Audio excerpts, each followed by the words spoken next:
There's something almost sacred about becoming invisible. Not the kind of invisibility where you're forgotten, but the kind where you deliberately step out of the spotlight, vanish from the noise, and begin sharpening yourself in silence. Because in this world, the more you display your life, the more people feel entitled to drag it through the dirt. That's not cynicism. That's observation. That's reality. So this video isn't about hiding from life. It's about choosing when and how to emerge. It's about learning to disappear strategically. Transform yourself in absolute silence. And then, if you choose to, return with such force and clarity that the world has no choice but to take notice. And the irony, when you finally get there, you won't need the applause anymore. So why should you keep watching? Because deep down, you're tired of being watched but not seen, heard but not understood. You're tired of handing over pieces of yourself to a world that isn't ready to value them. And you know, there's a version of you just waiting to surface. One that doesn't beg for attention but commands it through presence alone. This video is a blueprint for that transformation, for disappearing without losing yourself, and for building a version of you that no one saw coming. If you've ever felt stuck, overlooked, or misunderstood, this is your escape plan. But more than that, it's your ascension strategy. Today I'm going to show you exactly how to disappear the right way. We're going deep into Stoicism, strategy, and silence. So if you're serious about this, hit that like button, subscribe, ring the bell, because this isn't just self-improvement, this is self-erasure and redefinition, and we're just getting started. Part 1, how to disappear. Let's begin with silence, the kind of silence that's not passive, but tactical. Disappearing isn't about running away, it's about retreating with purpose. It's about pulling back, not because you're weak, but because you're about to rebuild, in ways the world isn't ready to witness. So how do you disappear? Step 1, shut your mouth. Every time you speak carelessly, you give away leverage. You hand people a version of your story before you've finished writing it. Your mouth is the first enemy in the war for reinvention. Lock it down. No more updates. No more sharing dreams with people who don't dream themselves. You'll feel the urge to talk because you want to be understood. But let me remind you, most people don't even understand themselves. You're not obligated to explain a single move you make. Speak less, build more. Step 2, care only what you think. This isn't about arrogance, it's about liberation. You've been bending to the invisible weight of other people's opinions. Parents, friends, co-workers, ghosts from your past. But to disappear, you need to disappear from their influence. The only voice that matters now is yours, the one that you haven't really been listening to. Start now. Step 3, hide your plans. You will be tempted to share what you're building, to hint, to preview, to flex. Don't. Every time you speak of a plan, you reduce its power. You invite doubt, noise, and sabotage, sometimes from others, sometimes from yourself. Plans grow stronger in silence. Treat yours like classified intel.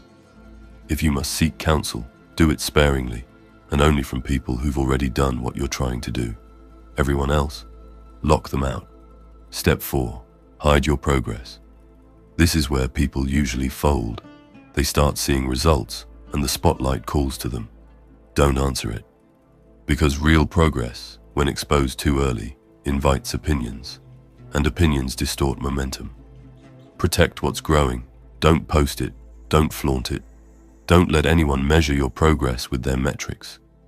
You are not a public project. You're a private revolution. Step 5, hide your pain. Disappearing doesn't mean the journey will be soft. In fact, this is where the pain amplifies. You will doubt yourself. You will feel isolated. You may even feel like you've made a mistake. But this is where transformation breathes.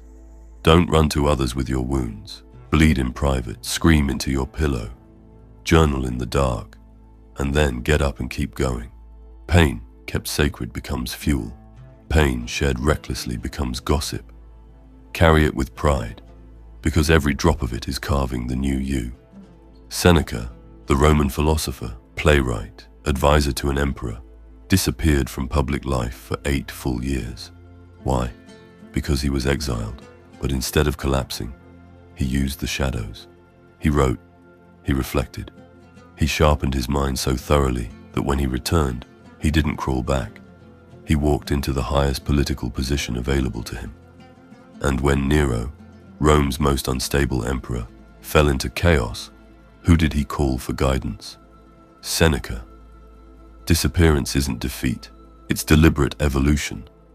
And if Seneca could use exile to evolve into one of history's greatest minds, then you can use solitude to become something no one's ready for.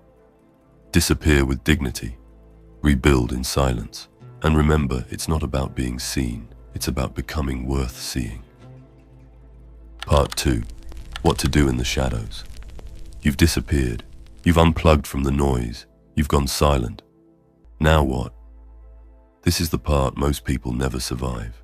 Not because they're weak, but because they're still wired for applause. They can't stand the silence. They crave the echo of validation. And when that doesn't come, they go back.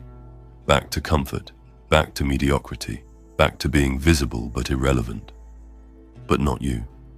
Because you didn't come to the shadows to hide. You came here to build.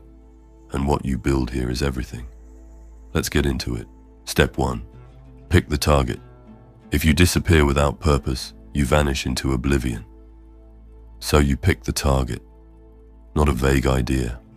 A real outcome. A body that looks like it was carved from granite. A business that frees you from needing anyone. A reputation that demands respect before you speak. Name it, define it, declare it, to yourself, and only yourself. Write it down like it's law, because that's exactly what it is. Step 2. Design the obsession. Here's where the average vanish, because the shadows get quiet, and quiet makes people lazy. But if you're serious, if you're dangerous, then obsession becomes your compass. You must design your life around your mission, not squeeze your mission into your existing life. This means time blocks, alarms, environments, triggers. It means removing things that aren't aligned, not just bad things, but irrelevant things. This is where others fall off. They want results without obsession. They want transformation without sacrifice. They want to be different without acting different. They want a breakthrough on their lunch break. But obsession isn't casual. It's violent commitment. It means missing out. It means losing friends who don't speak your new language. It means suffering in silence while others celebrate distractions. It's sacrifice, but it's the kind that pays in power. And when you wake up one morning and realize you've built a version of yourself so clean, so cold, and so dialed in that no one recognizes you, you'll realize it was worth it. Every hour, every skip party, every ignored opinion, all of it. Step 3. Reprogram the operating system. The old you cannot complete this mission. That version, the one chasing comfort, avoiding discomfort, procrastinating through fake productivity, is not invited to your next level. You don't just need better habits. You need a new operating system. And it starts with one fundamental rewrite. Happiness is not comfort. Happiness is dominance over your own behavior. Reprogram your defaults. When your mind says rest, ask if you've earned it. When your mind says skip, remind it that pain is the toll for progress. When your mind says later, replace it with right now. This isn't about becoming a machine. It's about becoming someone whose emotional swings no longer dictate the mission. This is where you build emotional endurance. The ability to show up even when nothing inside you feels like showing up. You'll start to notice something terrifying and beautiful. The longer you hold your new standard, the less the old you even makes sense. And that's the goal. You're not layering good ideas on top of bad wiring. You're ripping out the entire framework and installing something ruthless, clean, stable. People will ask how you stay so focused. They won't understand that it's not focus anymore. It's identity. Let others chase pleasure. You chase power through mastery. Now we dive a little deeper. Now we enter the mind of a man who never lost a war, Sun Tzu. He didn't lead with brute force. He led with calculated silence. He didn't seek battles. He made sure he had already won before they even started. His classic text, The Art of War, is often misread as a military manual. But it's much more than that. It's a manifesto of transformation through positioning. Let your plans be dark and impenetrable as night, and when you move, fall like a thunderbolt. This quote isn't poetic, it's procedural. Sun Tzu understood something most modern minds never grasp. The most powerful transformation is the one no one sees coming. He believed that concealment wasn't deception, it was protection. When you build in public, people attack what they don't understand. But when you build in darkness, there's nothing for them to hit. Sun Tzu advised his generals to wait until the moment was mathematically perfect, when the opponent was weak, distracted, exposed, and then strike without hesitation. This is why you're in the shadows now. Not because you're hiding, but because you are stacking leverage. You are gathering skill, building systems, forging habits so sharp and quiet that the world won't realize what you've become until you're already dominating it. When Sun Tzu said to be impenetrable, he meant this. Don't just keep secrets. Become unreadable. Move in ways that leave no trail. Grow in directions no one expects. Set traps in the structure of your habits. This is the art of war, applied to self-reinvention. You are not preparing for a moment. You are becoming the moment. And when you finally move, it won't be noise. It will be consequence.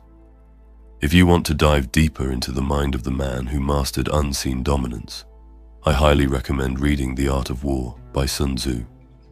There's a link in the pinned comment to the exact edition I recommend. Check it out and start building your tactical mindset. That's what the shadows are for. Part 3. How to reappear or never need to. You disappeared, you built, you transformed. Now the question echoes, should you return? Here's the truth most people aren't ready for. If you did it right, you won't want to, because somewhere along the way, the spotlight stopped mattering. The praise became noise. The audience became irrelevant. You found power in the shadows and peace.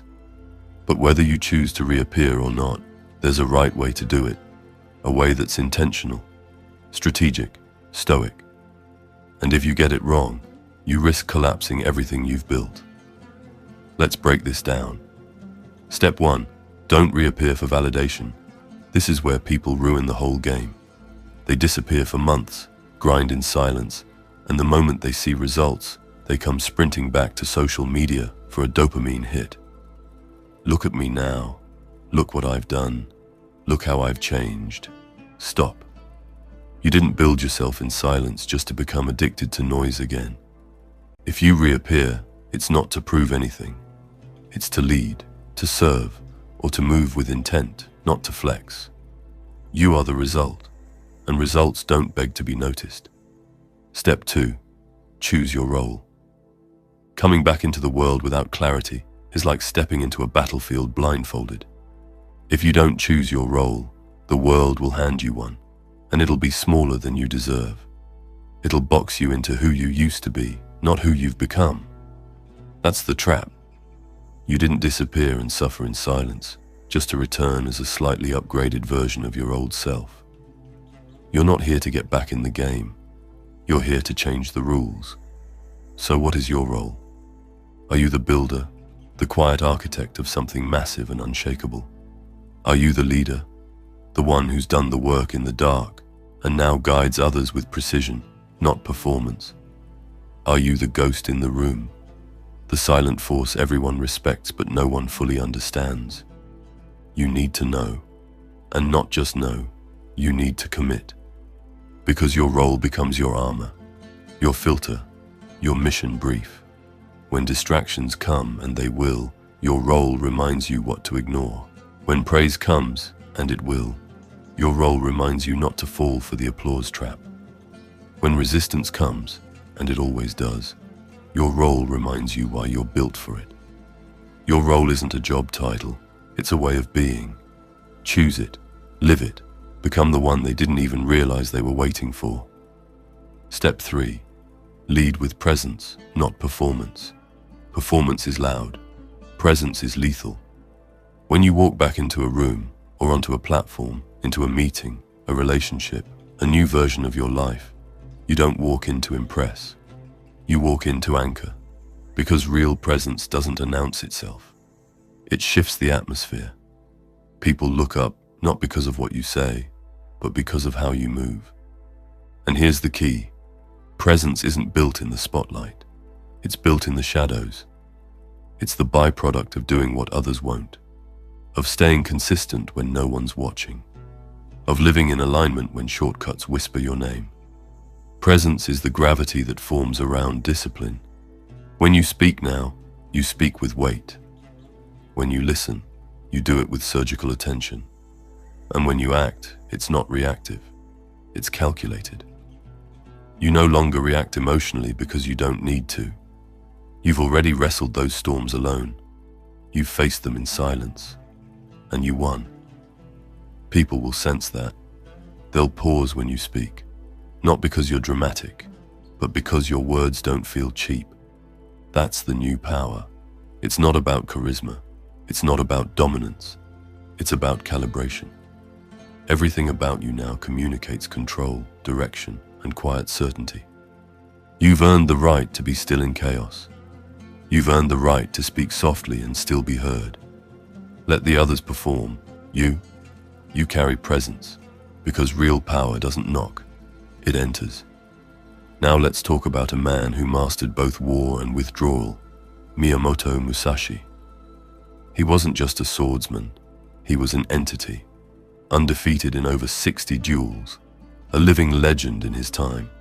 But what makes Musashi matter here isn't just his combat record. It's what he chose to do after. At the height of his dominance, when he could have paraded his skill, basked in fame, or sought recognition, he didn't. Instead, he vanished. He withdrew from the world, lived in isolation, sometimes in caves, and devoted himself to deeper mastery. He wrote the Book of 5 Rings, a text on strategy, discipline, and self-mastery that outlives empires. It wasn't written for applause. It was written for clarity, and it's still read by warriors, CEOs, and strategists today. So what's the lesson for you? You didn't disappear just to come back louder. You disappeared to come back sharper. You disappeared to build something worthy of silence. Musashi teaches us that real power is internal, that true mastery doesn't parade, it operates. You don't have to reappear with noise. You don't need to explain your journey to people still stuck in theirs. You come back with calm precision, or not at all. Like Musashi, your life now becomes a strategy. Your words become fewer, your impact deeper, your presence unmistakable. So whether you return or remain in the shadows, let it be clear, you didn't vanish to be forgotten. You vanished to become unreadable, unshakable, and undeniable. If you made it this far, you're not just a viewer. You're someone who knows they were meant for more. Not louder, not trendier, just sharper. You've seen the blueprint now. Disappear with purpose, transform in silence, and reappear only if the mission demands it. But let me leave you with one final truth. This world is engineered to distract you, soften you, make you explain yourself. But the ones who rise aren't the ones constantly seen. They're the ones felt. So whether you reappear or not, you do the work, you move like strategy, you speak like precision, you walk like you've already paid the price. And if this message hit you, if something in your gut said, yes, this is what I've needed, then don't just keep it to yourself. Hit that like button, subscribe to the channel, and ring the bell. Because this isn't where the journey ends, it's where it starts to get dangerous. And one more thing, because this part matters. Appear weak when you are strong, and strong when you are weak. Sun Tzu. Power isn't always loud. Sometimes it moves in silence. Sometimes it disappears completely, until it owns the room. Stay hidden, stay dangerous, stay true, and like always, don't play the game, write the rules, and I'll see you in the next one.